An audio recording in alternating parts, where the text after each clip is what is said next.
News અમદાવાદની આજની સૌથી મોટી ઘટના અમદાવાદ બોપર આંબલી રોડ ઉપર એક ગંભીર અકસ્માત સર્જાયો, જેમાં અકસ્માતમાં ભલે કોઈનો જીવ ન ગયો હોય કે કોઈ ઈજાગ્રસ્ત ન થયો હોય, પણ સદનસીબે આ દુર્ઘટના ટળી ગઈ છે। પણ આમાં એ હકીકત સામે આવી છે કે બેફામ કાર ચાલક યમદૂત બનીને અને કાર હંકારી રહ્યો હતો।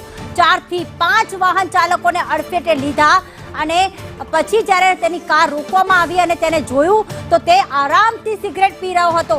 લોકોએ કારના કાચ તોડી અને તેને બહાર કાઢ્યો, ત્યારે પણ તે સ્પ્રેનો છંટકાવ કરી રહ્યો હતો। એટલે કે આ નબીરો જે છે, આ નફ્ફટ વાહન ચાલક જે છે, તેને કદાચ હોશ જ નહીં હોય કે આખરે તે શું કરીને બેઠો છે અને કોઈ પણ પ્રકારનો અફસોસ નથી।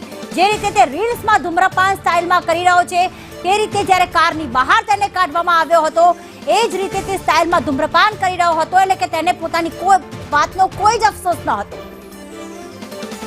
આઉટપુટ હેડ મનીષ પુરોહિત અમારી સાથે જોડાઈ ગયા છે। મનીષ, અમદાવાદના રસ્તા હવે કહેવાય ને કે ખતરનાક બની ગયા છે। ભલે વાહન ચાલકો ટ્રાફિક નિયમોનું પાલન કરતા હોય, જે લોકો એમને પણ એવું લાગે છે કે અમે કદાચ વાહન ચલાવીશું કે રસ્તા પરથી નીકળીશું તો બચીશું કે નહીં, અને એની પાછળનું કારણ છે આ પ્રકારના નબીરાઓ।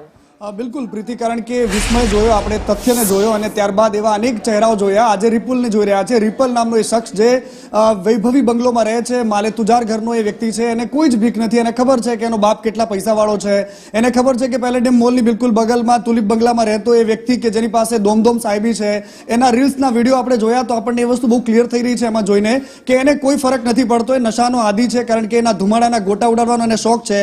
લોકોને પણ આવી જ રીતે ઉડાડવાનો એ શોખીન હોય તેવી એની માનસિકતા દેખાય છે, કારણ કે જે પ્રકારે અકસ્માત કર્યો અને અકસ્માત બાદ એ પોતાના શરીર પર સ્પ્રે છાંટતો જોવા મળ્યો, સિગરેટ ફૂંકતો જોવા મળ્યો, અને ત્યારબાદ જ્યારે પોલીસના લોકઅપમાં પણ હતો તો એ કોઈ એનો વિડીયો લઈ રહ્યો છે તો એને ધમકાવતો એ પ્રકારે હાથ સામો કરતો પણ જોવા મળે છે। એની મુખમુદ્રા પર સહેજ પણ કોઈ અફસોસ નથી, કોઈ પસ્તાવો નથી। અને આ બધું જ થવા પાછળનું સૌથી મોટું કારણ પ્રીતિ એક જ છે કે અમદાવાદની બાહોશ પોલીસ જે જબરદસ્ત કામ કરે છે। આપણે જોઈ રહ્યા છે કે કેવી રીતે જબરદસ્ત રીતે રાત દિવસ મહેનત કરીને ખ્યાતિ કેસમાં એણે તમામ આરોપીઓને પોલીસના લોકઅપમાં પકડી નાખી દીધા છે। જે પ્રકારે એને કામ કર્યું, એક આરોપીને સમય આપવાનો, એ બધું જ જોયું છે આપણે। એટલા માટે આપણે અપેક્ષા એવી જ રાખીએ છીએ કે કોઈ પણ અકસ્માત થાય, કોઈ પણ આ પ્રકારની ઘટના ઘટે તો એ લોકો જઈને સીધા ફરિયાદીને ધમકાવે। એમની પાસે બીજો કોઈ જ ઓપ્શન નથી, કારણ કે ફરિયાદી જો ફરિયાદ કરે છે તો એને ધમકાવવાનો, પ્રેમથી એને ધમકાવવાનો કે ભાઈ તમે કર્યું છે, તમે કેમ જાણ નથી કરતા, પોલીસ પર કેમ નાખો છો। આ બધો જ રોફ, આ બધી જ વાત એવું કહેવાય ને કે જે નબળી ગાયો એના પર બાગી જાજી બેસે, આ જ પ્રકારનો વ્યવહાર અમદાવાદની પોલીસ અમદાવાદીઓ સાથે કરતી હોય તેવું લાગે છે,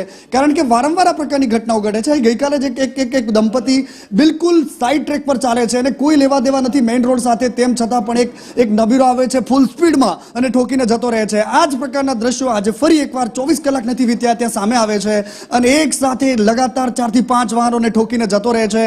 કોઈ ડર નથી, કોઈ અફસોસ નથી આ લોકોના ચહેરા પર, અને એની પાછળનું માત્ર ને માત્ર એક જ કારણ છે કે એમને ખબર છે કે ક્યાં આ રસ્તો એમના બાપનો છે। એમને એ ખબર છે, એમને ખબર છે કે મોગાદાટ વકીલો રાખીશે, મારો બાપ છોડાઈ દેશે, કારણ કે આ બધી જ વસ્તુ એ લોકો જોઈને આદી થઈ ચૂક્યા છે કે અમદાવાદમાં આટલી ઘટનાઓ ઘટી, શું કર્યું પોલીસે, આટલા રોજ ચિલ્લી કરે છે મીડિયા, છાપાઓના પાના ભરીને આવે છે, એમને કોઈ ફરક નથી પડતો।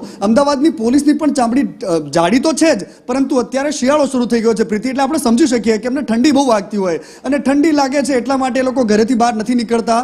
પોલીસ જે કાર્યવાહી કરે છે એટલા જ માટે આવા લોકોને પ્રોત્સાહન મળે છે। આ તમામ વસ્તુ આપણે જાણી રહ્યા છીએ, પરંતુ આ બધાની વચ્ચે એક વાત બહુ જ મહત્વપૂર્ણ છે અને એ વાત છે કે વારંવાર હાઈકોર્ટ વારંવાર ટકોર લગાવે, વારંવાર સરકાર પોતાના દાવાઓના નિયમો બદલે, તેમ છતાં પણ અમદાવાદી માણસ જ્યારે રસ્તા પર નીકળે ને પ્રીતિ, તો એનો જીવ એના હાથમાં લઈને નીકળવું પડે, આવી સ્થિતિ આ લોકોએ નિર્માણ કરી દીધી છે। પરંતુ મનીષ, બિલકુલ આપની સાથે જોડાયેલા રહીશું, અને ખાસ જે પ્રમાણે મનીષ પુરોહિતે પણ વાત કરી કે જાડી ચામડીવાળી આવી બાહોશ પોલીસને કોઈ જ ફરક નથી પડતો, અને આરોપીઓને પણ ખબર છે પૈસા છે અને પૈસાથી પોલીસ શું કાયદો પણ ખરીદી લઈશું।